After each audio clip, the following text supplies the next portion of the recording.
चलिए, आप सभी का स्वागत है आपके अपने YouTube चैनल अमित कैरियर अकादमी पर। आज मैं आप लोगों को कक्षा 10 के टेक्नोमेट्री लेकर आया हूं, जो NCERT है और NCERT में वो चैप्टर नंबर 8 है। तो चैप्टर नंबर 8 का 8.1 जो है उसका मैं क्वेश्चन फर्स्ट लेकर आया हूं। चलिए उसको देखते हैं क्या है। कह रखा है कि एक त्रिभुज ABC में जिसका कोण 20 समकोण है और दे रखा है कि AB बराबर 24 सेंटीमीटर और BC बराबर 7 सेंटीमीटर है।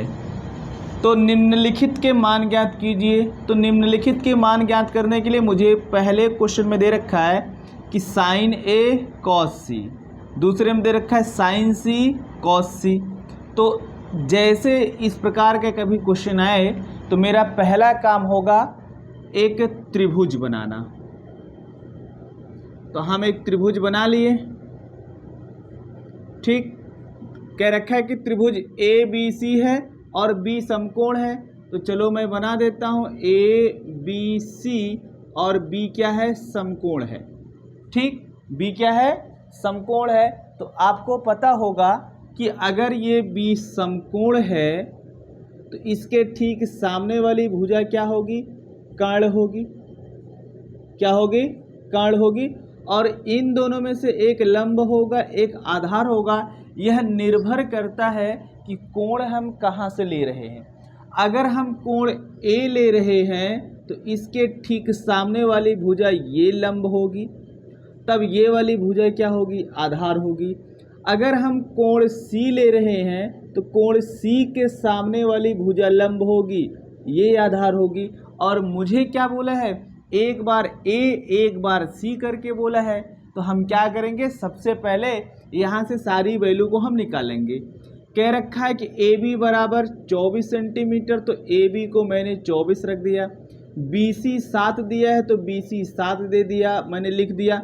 अब क्या करेंगे, हम पाइथागोरस थ्योरम से कर्ण निकालेंगे। क्या करेंगे, पाइथागोरस थ्योरम से कर्ण निकालेंगे। तो हम कहेंगे कि हम जानते हैं कर्ण का स्क्वायर बराबर होता है लंब का स्क्वायर प्लस आधार का स्क्वायर, यही जानते हैं। तो कहेंगे कर्ण का स्क्वायर बराबर, इन दोनों में से लंब आधार मान लीजिए। तो मान लीजिए अभी अगर मैं एंगल C लेता हूँ, ये लंब होगा। तो हम कहेंगे 24 का स्क्वायर प्लस 7 का स्क्वायर। ठीक, कहेंगे कर्ण का स्क्वायर बराबर 24 का वर्ग यानी स्क्वायर 576 होता है और 7 का स्क्वायर 49 होता है। कहने का मतलब अगर मैं 24 का वर्ग ज्ञात करता हूं तो 24 का वर्ग का मतलब होता है कि 24 का गुणा 24 में होगा, और 24 का गुणा 24 में करेंगे तो ये 576 आएगा। फिर ये 7 का वर्ग का मतलब ये है कि 7 का वर्ग यानी 7 के घाते 2, तो 7 का गुणा 7 में होगा तो ये हो जाएगा आपका 49, और यहाँ से मैंने इसको लिखा। ठीक, जिन बच्चों को ये नहीं समझ में आता है कि यहाँ से यहाँ मैंने क्या लिख दिया और कैसे लिख दिया, तो उसके लिए मैंने बता दिया कि 24 की स्क्वायर क्या होता है 576, 7 का स्क्वायर क्या होता है 49, और कैसे आया मैंने ये भी बता दिया। ठीक, अब देखो अगर मैं यहाँ से कह दूँ कि कर्ण का स्क्वायर बराबर, इन दोनों को अगर मैं जोड़ता हूँ तो ये हो जाएगा 625। जोड़ तो आता ही होगा। कर्ण का स्क्वायर बराबर 625, तो कर्ण बराबर क्या हो जाएगा, कर्ण में 625, और इसको मैं बाहर निकालूंगा तो हो जाएगा 625 कौन सी संख्या का वर्ग है, 25 का है, तो ये बाहर आएगा 25 सेंटीमीटर। कैसे, देखो मैं 625 को लिख सकता हूं 25 गुणे 25, क्या लिख सकता हूं 25 गुणे 25, और ये वर्ग का साइन है, मतलब ये वर्गमूल का साइन है। तो इन दोनों का जोड़ा बनेगा तो एक बाहर आया, तो दोनों का जोड़ा बना तो एक बाहर आ गया, यानी कर्ण मेरा हो गया 25 सेंटीमीटर, ये 7 सेंटीमीटर, ये 24 सेंटीमीटर। ठीक, अब मुझसे कह रखा है कि मुझे बताइए पहले वाले क्वेश्चन में साइन A कॉस A। तो सबसे पहले हम पहला वाला क्वेश्चन सॉल्व करेंगे। क्या करेंगे, पहला वाला क्वेश्चन मुझसे कह रखा है कि मुझे बताइए साइन A क्या होगा और दूसरा मुझे बताइए इसी का दूसरा पार्ट कॉस ए क्या होगा। तो जब कभी भी ऐसा सवाल आए हम क्या करेंगे, उस ट्रायंगल को एक बार और बना देंगे, हालांकि नहीं भी बनाएंगे तब भी चलेगा। फिलहाल अगर पहला क्वेश्चन आप पढ़ रहे हो तो पूरा पूरा जानना जरूरी है। तो क्या करोगे, एक ट्रायंगल यहाँ से मैं ऐसे ही समझने के लिए मैंने इसको बना दिया, नाम दे दिया, ये ए है, ये बी है, ये सी है, ये राइट एंगल है। अब क्या करना है कि एंगल ए लेना है। क्या लेना है, एंगल ये लेना है। तो हम कहेंगे अगर आप कोण जहाँ से मानते हो, जहाँ से कोण मानोगे उसके ठीक सामने वाली भुजा हमेशा लंब कहाएगी। क्या होगी, वो लंब होगी, ठीक। और उसके बगल वाली भुजा आधार होगी, ये आधार हो जाएगी। और 90 अंश के ठीक सामने वाली भुजा क्या कहलाती है, कर्ण कहलाती है। 90 अंश के सामने वाली भुजा क्या कहलाती है, कर्ण। तो देखो कर्ण की वैल्यू कितनी आई है, 25, तो कर्ण आया है आपका 25। आधार कितना है, ये 24 है। लंब कितना है वो दे रखा है यहाँ से 7, तो यहाँ से ये 7 है, ठीक। हम कहेंगे कि साइन ए का मतलब ये होता है कि साइन थीटा आप निकालोगे, कहोगे कि हम जानते हैं साइन थीटा बराबर होता है लंब बटे कर्ण। क्या होता है, लंब बटे कर्ण। तो हम कहेंगे साइन ए का मतलब थीटा यहाँ होगा, तो हम कहेंगे लंब बटे कर्ण। क्या हो जाएगा, लंब बटे कर्ण। तो हम यहाँ पर देखेंगे लंब कितना है, तो लंब ये है, तो ये हो जाएगा 7 बटे कर्ण कितना है, 25, तो ये हो जाएगा 7 बटे 25। क्लियर। ऐसे ही मैं कहूँगा कास ए चाहिए, थीटा यहाँ माने हो तो कास ये माने, अगर थीटा यहाँ है तो लंब ये होगा, आधार ये होगा। फिर मैं कहूँगा कि हम जानते हैं कॉस थीटा बराबर होता है आधार बटे कर्ण। कॉस थीटा बराबर क्या होता है, आधार बटे कर्ण। तो यहाँ मैं रख दूंगा आधार बटे कर्ण। क्लियर। अब यहाँ पर कहेंगे कि अगर थीटा यहाँ है तो आधार ये होगा, तो आधार हो जाएगा 24 और कर्ण कितना होगा, कर्ण होगा 25। तो ये आपका पहला क्वेश्चन हो गया, यानी साइन ए और कास ए। साइन ए की वैल्यू 7/25, कॉस ए की वैल्यू 24/25। उम्मीद करता हूँ कि ये सारी चीज़ें आपको समझ में आई होंगी, ठीक। जो बच्चे इसको नोट करना चाहते हो नोट कर लेंगे। इसके बाद इसी में इसका दूसरा वाला पार्ट है, दूसरे वाले पार्ट को करते हैं।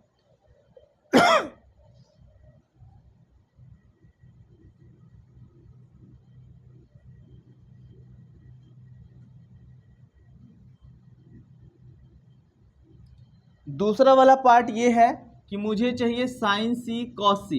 उसी फिगर को यहाँ बना लो, ठीक। अगर नहीं भी बनाओगे तो उसी फिगर से हम उसको समझ लेंगे। फिलहाल अभी 1-2 क्वेश्चन में बना देता हूँ, बाकी आप नहीं बनाएंगे चलेगा। ये ट्रायंगल बनाया एक छोटा सा समझने के लिए, इसका नाम था ए बी और सी।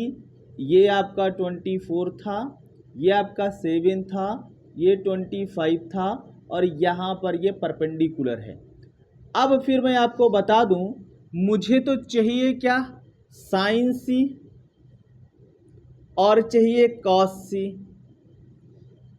तो हम कहेंगे कि एंगल मुझे सी लेना है। क्या लेना है, एंगल सी लेना है। तो एंगल सी यहाँ पर है, यानी थीटा यहाँ बनेगा। तो एंगल जहाँ से आप लेते हैं उसके ठीक सामने वाली जो साइड या भुजा होती है वही कहलाती है लंब। यानी अगर सी यहाँ तो इसके सामने ए बी क्या हो जाएगा, लंब हो जाएगा, और बी सी क्या हो जाएगा, आधार हो जाएगा। क्लियर है। तो हम कहेंगे कि अगर हम साइन सी की बात करें तो साइन थीटा बराबर होता है लंब बटे कर्ण। अभी पिछले सवाल में बताया था। तो लंब की वैल्यू कितनी होगी, 24 होगी, और कर्ण की वैल्यू कितनी होगी, 25 होगी। क्लियर। दूसरा मुझे चाहिए कॉस सी। कॉस थीटा बराबर होता है आधार बटे कर्ण। आधार बटे कर्ण यानी आधार कितना है, 7 है, कर्ण कितना है, 25 है। क्लियर है। उम्मीद करता हूँ कि ये सारी चीज़ें आपको समझ में आई होंगी। नोट कर लीजिए। जो बच्चे इसका स्क्रीनशॉट लेना चाहते हैं स्क्रीनशॉट ले लेंगे। अब चलते हैं हम इसके क्वेश्चन नंबर 2 पर। एनसीईआरटी का पूरा पूरा आपको मैं सॉल्व करवा दूंगा। क्वेश्चन नंबर 1 मैंने बता दिया, अगला क्वेश्चन होगा क्वेश्चन नंबर 2। चलिए आपके सामने एनसीईआरटी का दूसरा क्वेश्चन है। ये कह रखा है कि आकृति 8.13 में, आकृति 8.13 में tan p माइनस काट r का मान बताइए। किसका मान चाहिए? tan p माइनस काट r का मान चाहिए। और आकृति आपके सामने ये दे रखा है, ठीक। तो हम कहेंगे कि अगर ये मेरा एक समकोण त्रिभुज है, क्योंकि यहाँ पर समकोण का साइन बनाया हुआ है, तो इसके ठीक सामने वाली भुजा क्या होगी? कर्ण होगी। ये भुजा कर्ण हो जाएगी, ये कर्ण होगी। बचा एक लंब और एक आधार। तो सबसे पहले मेरा काम ये होगा कि हम पाइथागोरस थ्योरम से, हम कहेंगे पाइथागोरस प्रमेय से,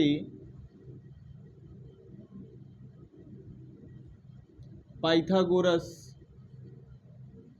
प्रमेय से, ठीक। तो हम कहेंगे कि पाइथागोरस प्रमेय कहता है,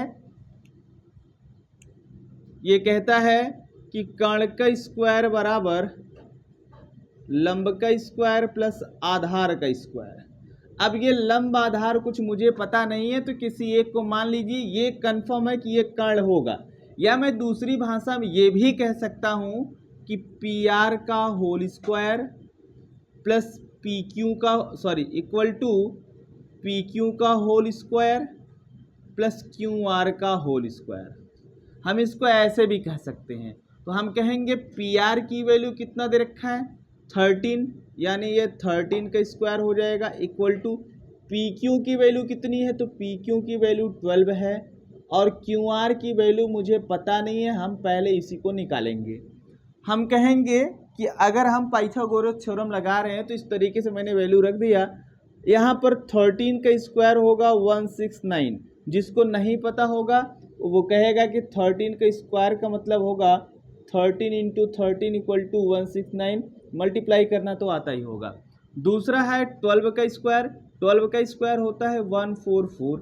इस तरीके से आप कर लेंगे, इसको भी 12 का स्क्वायर हो जाएगा 12 इंटू 12 इक्वल टू 144। अब ये प्लस में क्यू आर स्क्वायर है, तो प्लस में क्यू आर स्क्वायर कर दिया। पक्षांतर करिए, अगर ये प्लस में है बराबर किस पार आएगा तो माइनस में होगा, माइनस में है तो प्लस में होगा। ये प्लस में इधर आएगा तो माइनस में हो जाएगा। 169 minus 144 equal to Q R का स्क्वायर। ठीक, समझ रहे होंगे आप लोग। अब इसको मैं घटाया तो ये आएगा 25 इक्वल टू क्यू आर का स्क्वायर। क्यू आर को पहले लिख दीजिए, क्यू आर का स्क्वायर इक्वल टू ये हो जाएगा 25 का स्क्वायर, सॉरी 25 है। क्यू आर मुझे चाहिए, ये रूट में जाएगा 25 बाहर आएगा तो 5। क्यू आर की वैल्यू मुझे मिल गई कितनी? 5 सेंटीमीटर। क्लियर? ये मैंने पाइथागोरस थ्योरम लगा के क्यू आर की वैल्यू को यहाँ से निकाल लिया। ये हो गया 5 सेंटीमीटर। मुझे क्या चाहिए? मुझे तो चाहिए tan p minus cot r।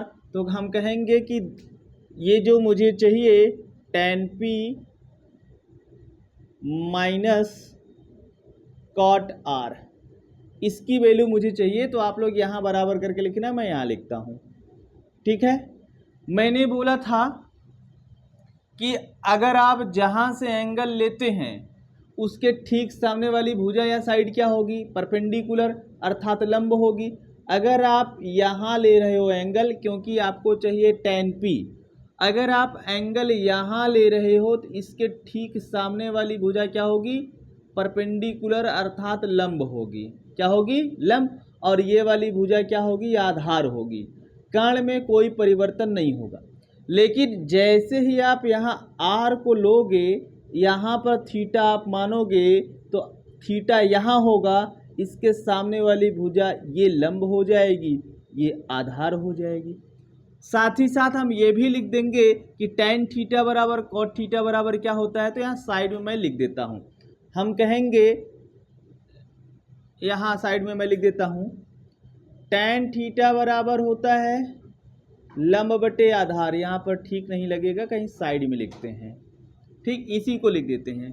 tan theta बराबर होता है लंब बटे आधार। तो लंब कौन है, तो यहाँ पर अगर थीटा यहाँ से ले रहे हैं तो लंब ये होगा QR होगा, तो बोलोगे QR अपान आधार ये होगा, आधार हो जाएगा PQ माइनस कॉट R ले रहे हो तो कॉट R ले रहे तो यहाँ पर थीटा होगा, थीटा ये होगा तो परपेंडिकुलर ये होगा, ठीक। तो कॉट थीटा बराबर क्या होता है, आधार बटे लंब।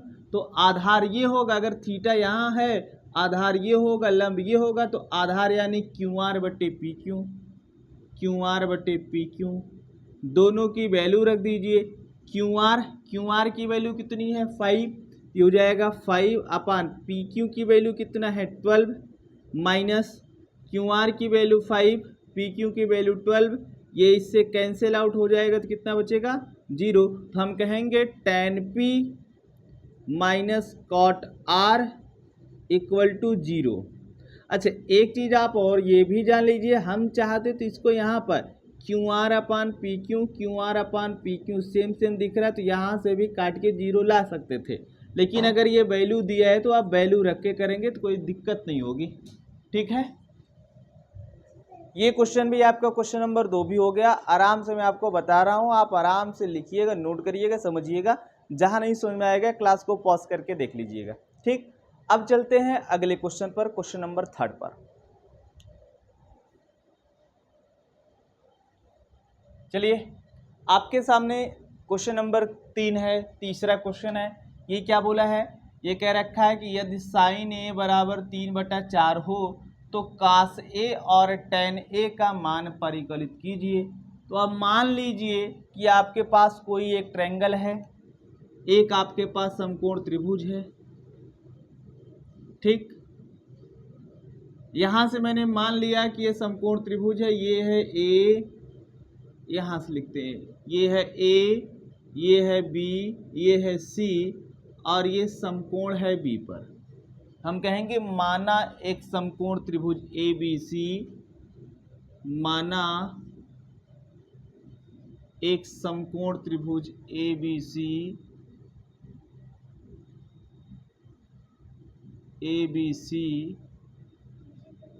जिसमें B समकोण है, जिसमें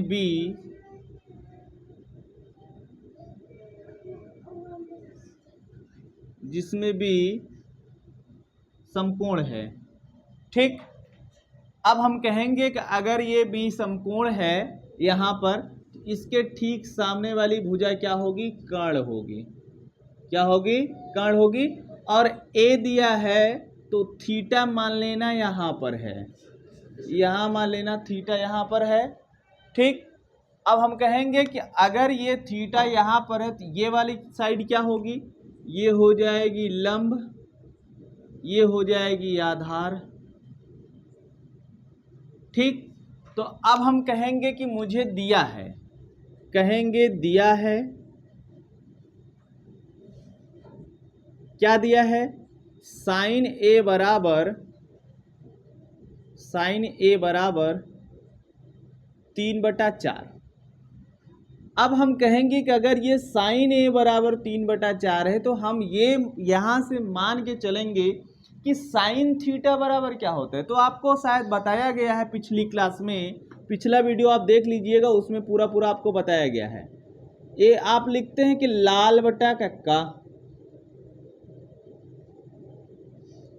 बटा कक्का, यहाँ से चलेंगे तो साइन, ये कॉस, ये टैन, ये कॉट, ये सेक, ये कोसेक।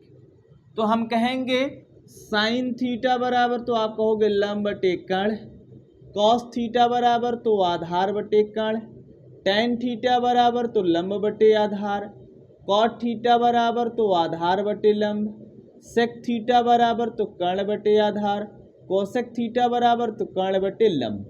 अब ये जो दिया होगा, ध्यान दीजिएगा, दोबारा कभी ऐसा प्रश्न आए तो आप कैसे इसको कैलकुलेट करोगे।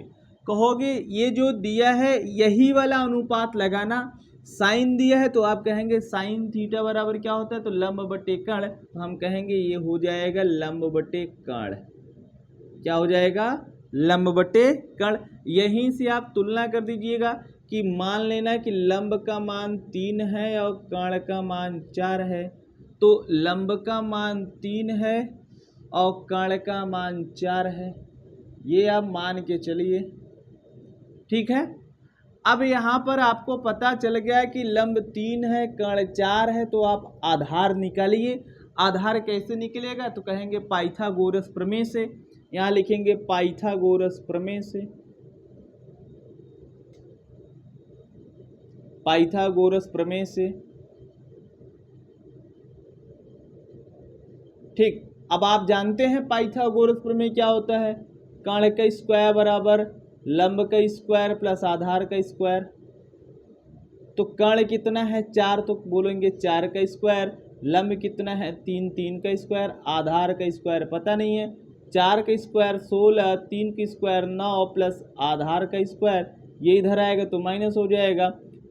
16 माइनस 9 बराबर आधार का स्क्वायर, आधार का स्क्वायर बराबर 7, आधार का स्क्वायर बराबर कितना हो जाएगा 7। यहाँ से आप आधार निकाल लीजिए तो कहेंगे कर्णी में 7 हो जाएगा। अब ये बाहर नहीं आ पाएगा, ठीक है, तो आप बोल दीजिएगा ये जो आपका आधार है, आधार आया है, आधार बराबर कर्णी में 7।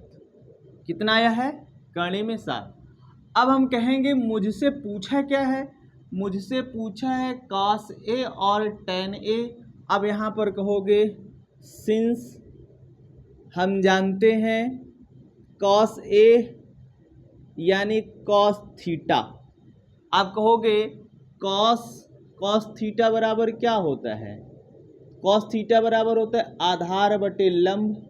क्या होता है, आधार बटे लंब। अब कहोगे आधार यहाँ पर क्या है, BA है, कहोगे आधार हो जाएगा BA और कर्ण कितना हो जाएगा, सॉरी यहाँ पर गलत हो गया, यहाँ पर हो जाएगा कर्ण। ठीक, आधार बटे कर्ण, तो कर्ण हो जाएगा AC या CA, कर्ण हो जाएगा AC या CA, या मैं यहाँ पर ये भी लिख सकता हूँ कि हो जाएगा आधार बटे कर्ण। ठीक, दूसरा मुझे चाहिए tan, तो tan थीटा बराबर या tan A बराबर, आप कहोगे tan थीटा बराबर क्या होता है, tan थीटा बराबर होता है लंब बटे आधार। यहाँ देखिए tan थीटा बराबर लंब बटे आधार। अब कहोगे जैसे आप tan A लिखोगे तो लंब ये है, लंब ये हो जाएगा, आधार ये है, आप कहोगे BC बटे BA या CB बटे BA, CB बटे BA, या इसी को आप कहोगे लंब बटे आधार, वैल्यू रख दीजिए। ठीक, अब इसको इरेज कर देता हूँ, इसका कोई मतलब नहीं, या तो इसको लिखिएगा या तो इसको लिखिए, इस चीज़ को मैं साइड में बता दिया हूँ। अब बताइए BA की वैल्यू कितनी है, तो बोलेंगे √7, कड़ी में 7। AC की वैल्यू कितनी है 4, ये हो जाएगा 4। कहोगे अब यहाँ पर इसके कोई मतलब नहीं, क्योंकि वहाँ मैं बता दिया हूँ। CB की वैल्यू कितनी हो जाएगी 3, ठीक, CB की वैल्यू हो जाएगी 3 और BA की वैल्यू कितनी हो जाएगी कर्णी में 7। तो आपसे यही दो ही वैल्यू पूछा था, एक पूछा था cos A, दूसरा पूछा था tan A। तो cos A की वैल्यू कर्णी में 7/4 और tan A की वैल्यू हो जाएगी 3 कर्णी में 7। क्लियर है? उम्मीद करता हूँ कि आप लोगों की ये सारी चीज़ें समझ में आई होंगी। नोट कर लीजिए, इसके बाद में अगले क्वेश्चन की तरफ चलते हैं।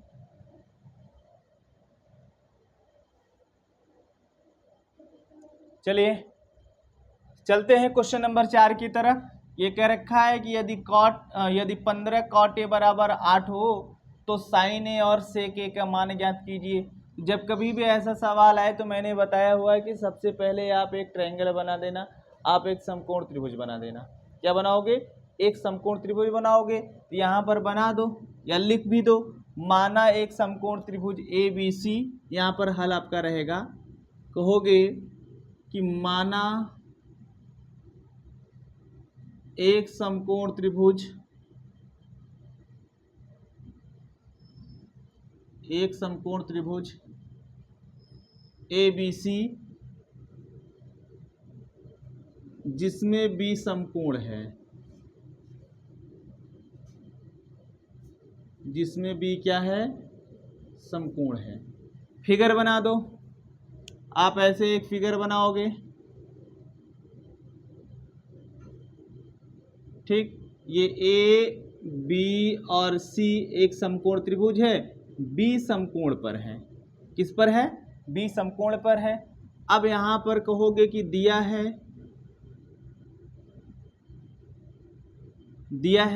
क्या दिया है, 15 cot A बराबर 8। आप यहां से कहोगे कि अगर ये 15 cot A बराबर 8 है तो cot A बराबर कितना होगा? कहोगे 8, ये 15 के cot में गुणा है, इधर आएगा भाग हो जाएगा, हो जाएगा 8/15।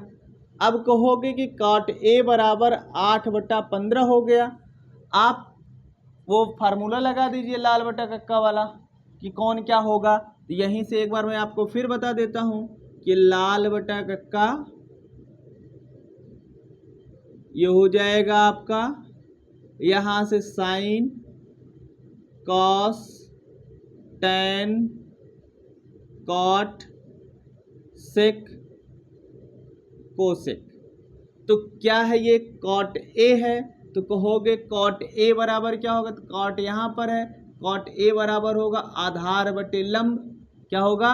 आधार बटे लंब। ठीक।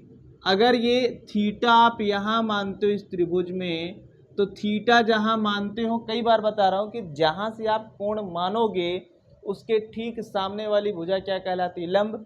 तो ये हो जाएगा आपका लंब, ये हो जाएगा आपका आधार, और 90 अंश के सामने वाली भुजा क्या हो जाएगी, कर्ण। कहोगे कि cot A बराबर 8/15 और ये होता है आधार बटे लंब, तो आधार की वैल्यू कितनी, 8, लंब की वैल्यू कितनी, 15। तो आधार की वैल्यू 8, लंब की वैल्यू 15। आप यहाँ पर पाइथागोरस प्रमेय लगाएंगे। क्या लगाएंगे? पाइथागोरस प्रमेय। तो कहेंगे पाइथागोरस प्रमेय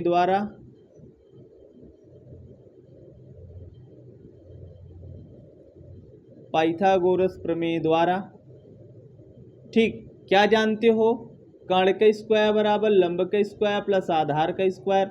कर्ण का स्क्वायर पता नहीं है, कर्ण का स्क्वायर आपको चाहिए।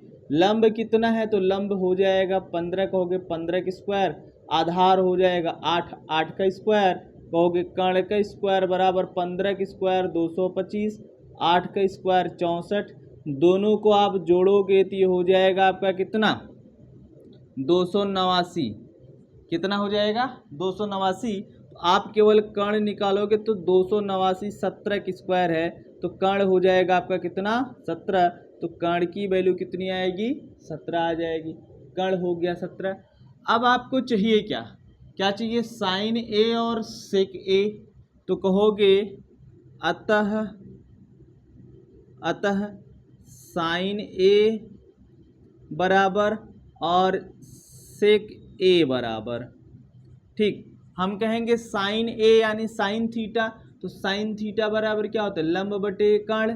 क्या होता है, लंब बटे कर्ण। यहाँ पर लंब कौन है, सी बी, लंब सी बी। कर्ण कौन है, ए सी या सी ए। तो कहोगे सी बी की वैल्यू कितना है, 15, ठीक, और सी ए की वैल्यू कितनी है, 17। यहाँ से त्रिभुज से आप वैल्यू रख दीजिए, तो साइन ए का मान हो जाएगा 15/17। ऐसे ही सेक ए का मान रखिए, तो कहोगे सेक थीटा बराबर क्या होता है, सेक थीटा बराबर होता है कर्ण बटे आधार। सेक थीटा बराबर कर्ण बटे आधार। तो कर्ण बटे आधार, यहाँ पर देखोगे कर्ण कौन है, तो कर्ण है सी ए। आधार कौन है, कहोगे आधार है बी ए या ए बी, जो भी कह दीजिए। तो आप कहोगे सी ए की वैल्यू कितनी है, तो सी ए की वैल्यू है 17, और ए बी की वैल्यू कितनी है, कहोगे ए बी की वैल्यू 8। ये हो जाएगा सेक ए का मान हो जाएगा 17/8, और साइन ए का मान हो जाएगा 15/17। क्लियर है? अगर कोई भी आपको दिक्कत हो, परेशानी हो, समस्या हो, नहीं समझ में आ रहा हो, तो तो आप लोग कमेंट सेक्शन में कमेंट जरूर कर दीजिएगा। अगर आप कमेंट किए रहेंगे तो मैं जहां तक होगा उसका सलूशन मैं आपको दे दूंगा। ठीक, तो मैंने आपको एनसीईआरटी का क्वेश्चन नंबर 4 भी बता दिया। एक क्वेश्चन और जान लीजिए आप, क्वेश्चन नंबर 5, 2 क्लास में पहले वाले चैप्टर को खत्म करना है। कितनी क्लास में? 2 क्लास में पहले वाले चैप्टर को खत्म करना है। ठीक, इसको नोट कर लीजिए, स्क्रीनशॉट लेना हो तो स्क्रीनशॉट ले लीजिए, फिर आगे चलते हैं।